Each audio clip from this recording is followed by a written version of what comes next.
Hi, this recording is for the field epidemiology class. This is for chapter 1, week 1. This reading is to give you an introduction to field epidemiology and an overview of how to use that for surveillance and what field epidemiology is in the context of all other types of epidemiology.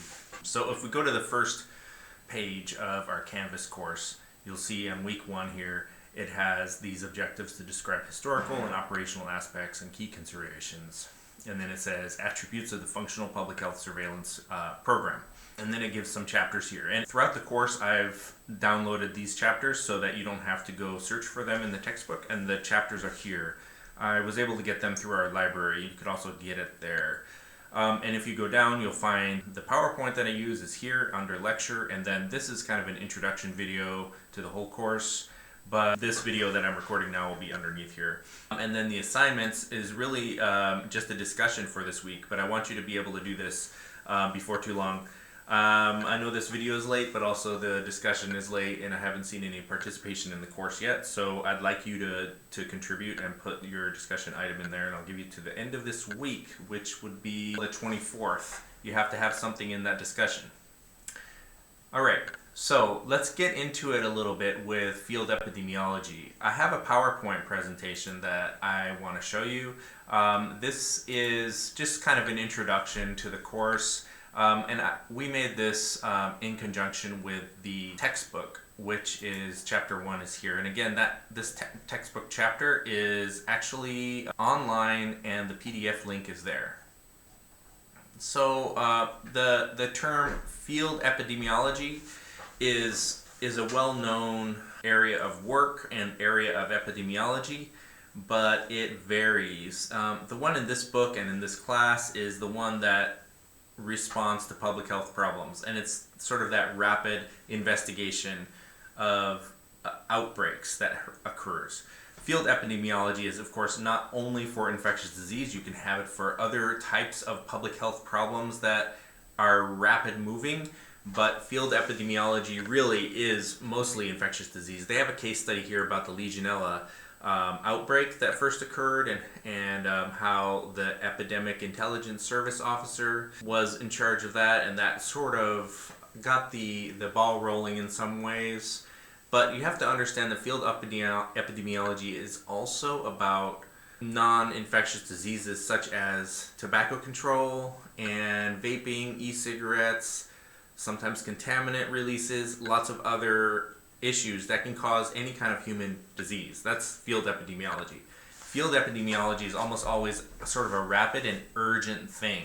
And these are some of the lessons learned from Legionella, but the timing of the problem is unexpected. So all of a sudden, there's lots of youth using vapes in the bathroom, and the public health didn't know what was going on. And right before the pandemic, if you remember, there was a outbreak of this lung issue that kids were getting from using e-cigarettes or vapes with a certain contaminant in the vaping fluid. So the timing it's unexpected. It's also demanded. We have to do something about that soon because these are young kids that are getting this horrible lung issue. And the public health epidemiologist must travel and work in the field to solve the problem. Of course, all of these things, resonate with everyone when you're thinking about COVID. I remember that here in San Bernardino County, the public health epidemiologist from the federal government, CDC, came in to look at our nursing home situation here. And then, of course, the other thing is that the investigation will be limited by certain situational constraints, study designs, or methods. Like, you're going to be looking at something like Legionnaire's disease or Legionella or e-cigarettes. You really don't have much data that you can use for the current issue that already happened in the past. In other words, you're not going to have the luxury of getting retrospective data. Okay, now back to this presentation. I have here what it is, and in the book, they describe it in terms of Legionnaire's disease. Legionella is named after Legionnaire's disease because it was Philadelphia Convention in 1976 of the American Legion Convention. And they had 18 people who attended from July 21st to 24th got pneumonia, and then another 71 cases after that. This is the slide that I was just reading to you from the book, actually, where I gave the example of vaping and e-cigarettes, where it's unexpected timing and it's also urgent. You need to do something really soon. So how do field investigations differ from prospectively planned epi studies? So field investigations require descriptive studies to be used to generate hypotheses before the design and conducting of testing of analytic studies. So in other words, you've got to get to the site where the issues are happening. You have to get to ground zero and start working right away.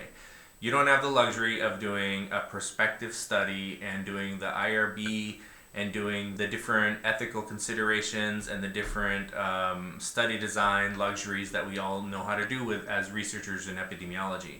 You have to hit the ground running and use methods that's already been established to get that cross-sectional view, because your main thing with the investigation is to determine the size and the spread of it. Okay, so acute problems that we have, they'll require the need to protect the community's health and address its concerns. So epidemiology and field epidemiology are reliant on really good public relations and community communication. So community engagement is often very important for these investigations. And then finally, field epidemiology requires you to take action when there is sufficient data. So you have to know if the data is sufficient or not, and you have to know when the questions can be answered. And then that kind of balances back and forth with the public relations issue.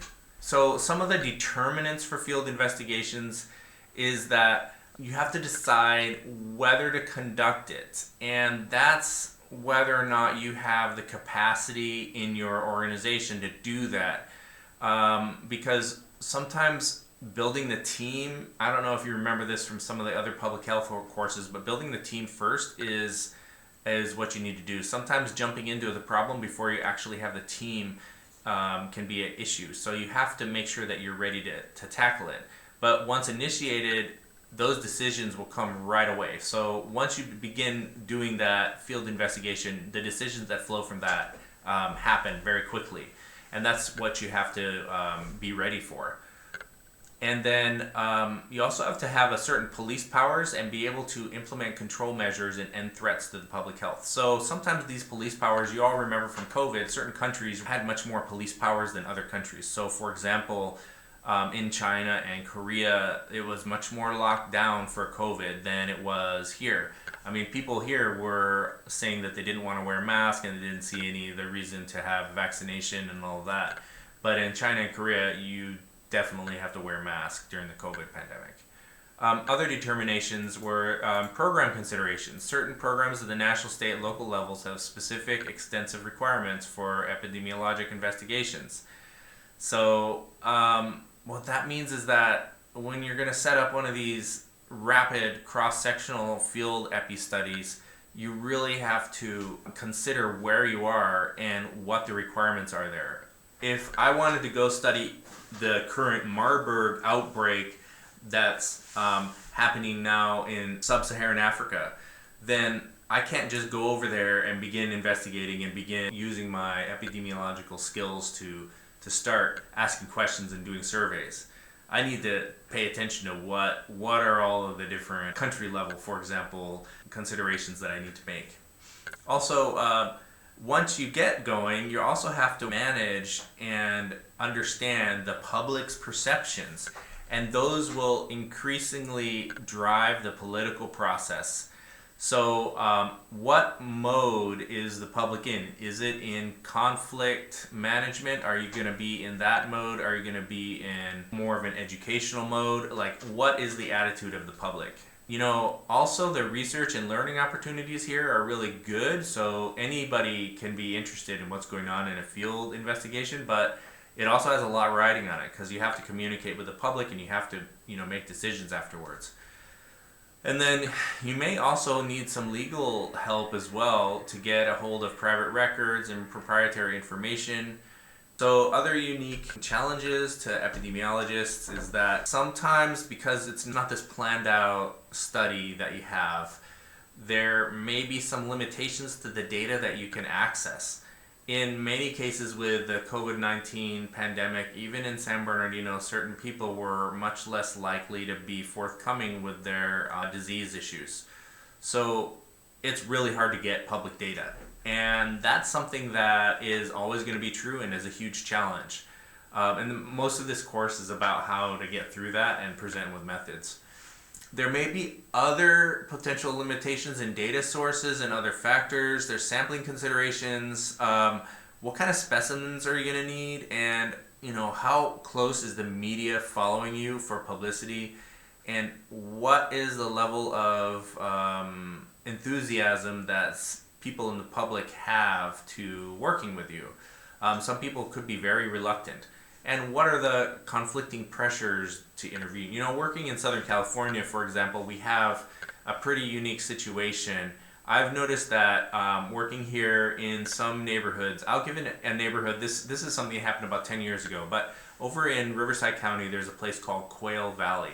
And in Quail Valley, it's a unincorporated community, which means that there's no governmental support for sewer infrastructure. And so a lot of people have septic systems. Well, realizing that this is a major issue because a lot of their septic systems were overflowing and flowing downhill to a more affluent neighborhood that had a lake, and they were contaminating the lake. So everybody wanted to try to help this disadvantaged community get sewer.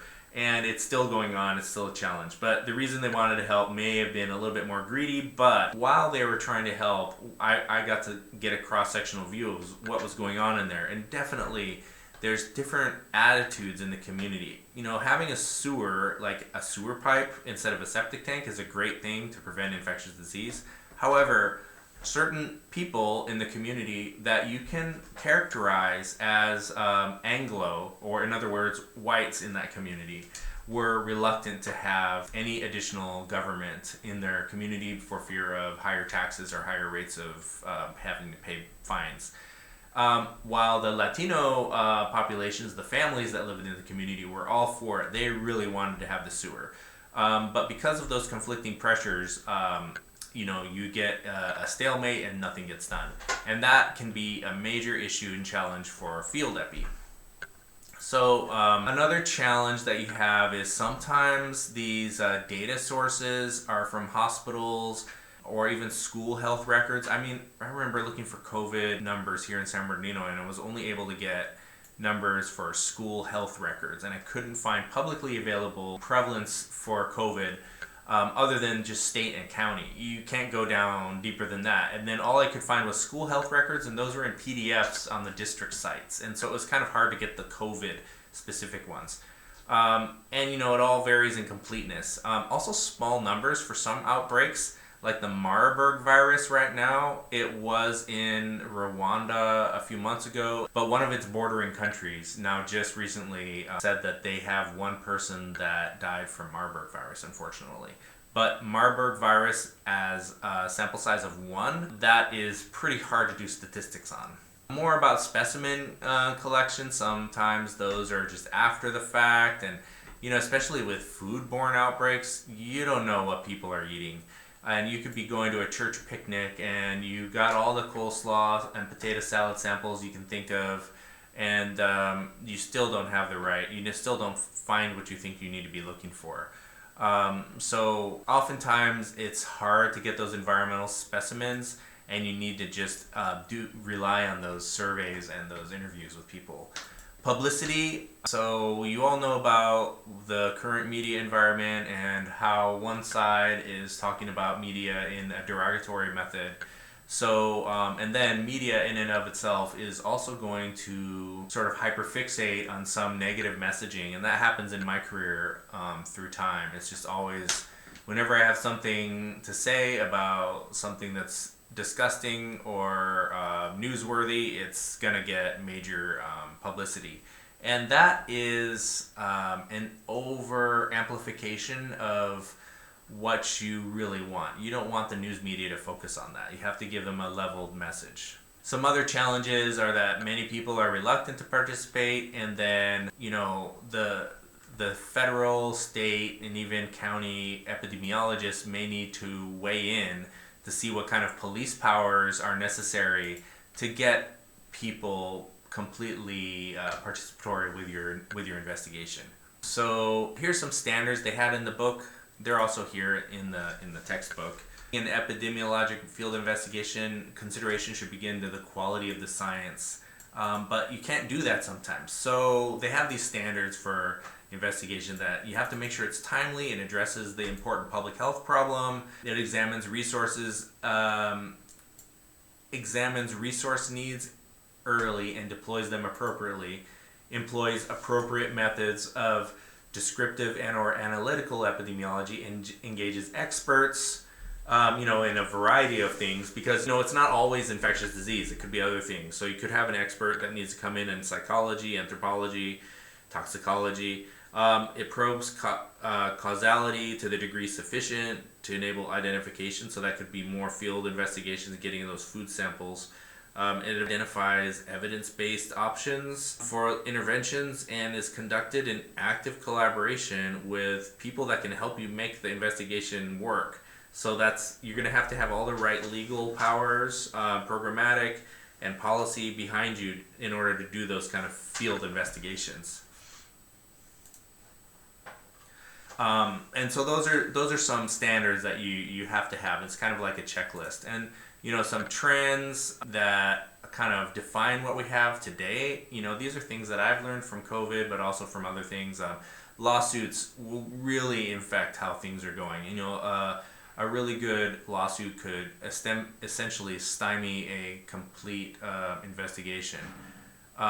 Privacy protection is a major issue now. And then, further work on something could impact regulatory requirements, but the law is separated in that, an investigation of something like that vitamin E oil that was inside those vapes before the COVID pandemic, that prompted regulation, but it didn't come as of a direct response for the investigation of those. Those are separate. The regulation of getting the e-cigarettes more regulated definitely cited the previous investigation, but it doesn't work the other way around. Increasing awareness and concerns regarding intentionality as a cause of disease outbreaks. So this was a major issue, of course, 20 years ago, bioterrorism. And this still is a major issue and a major funding source. A lot of labs, bioterrorism labs, still exist. Our county here, San Bernardino Public Health, they have their public health lab doesn't do chemistry, but it does have a bioterrorism laboratory. Also, a lot of universities capitalized on this and built up biosafety level 3 labs in their universities with the specific intention of working with bioterrorist agents and doing research on those to determine how to prevent them from spreading. Also, during field investigations, you can collect surveys, but there's so much online now, and especially with social media data out there, you really have to get somebody who's a specialist in how to mine all that data that the social media is collecting. And then, of course, there's lots of new sequencing and new laboratory methods out there to get even more precise information. And then transparency is a big challenge as well, and also a big benefit. Like, things are changing for the good overall, but transparency is always going to be a challenge. So really, this concepts and methods here are just kind of a starting point, and you can kind of see where this course is going to go and tackle some of these things. And hopefully we can talk about some of the statistical methods, but also we want to jump into dashboards and how to communicate with people in the course. This is a addendum to what I wanted to talk to you about with communication. There's this tool on Peter Sandman's site. You can see it here, Peter Sandman. This introduction to it here, but really there's outrage and hazard. And so with some outbreaks, you get to this point of crisis communication where both hazard of getting sick and public outrage is high, and that is a really difficult place to be in, and we're going to touch on this some more in the course. But what happens is sometimes when the hazard is high but the actual outrage is not, you have to focus in on making people aware and waking them up, precaution advocacy, getting them activated to prevent spreading the disease. When the hazard is low but outrage management is high, then you have to really work in on a different set of tools, but also with public perception. When both of those are high, you have crisis communication. It's even more work. But when neither one of those are high, you have the happy face in the middle. Another thing I brought up in the lecture was about the Marburg virus. There was the country Tanzania, which is right next to Rwanda, where there was a case, where there was an outbreak of Marburg virus. And Marburg virus is just like Ebola, it's very similar, same family. Anyway, so those are the two items I wanted to add.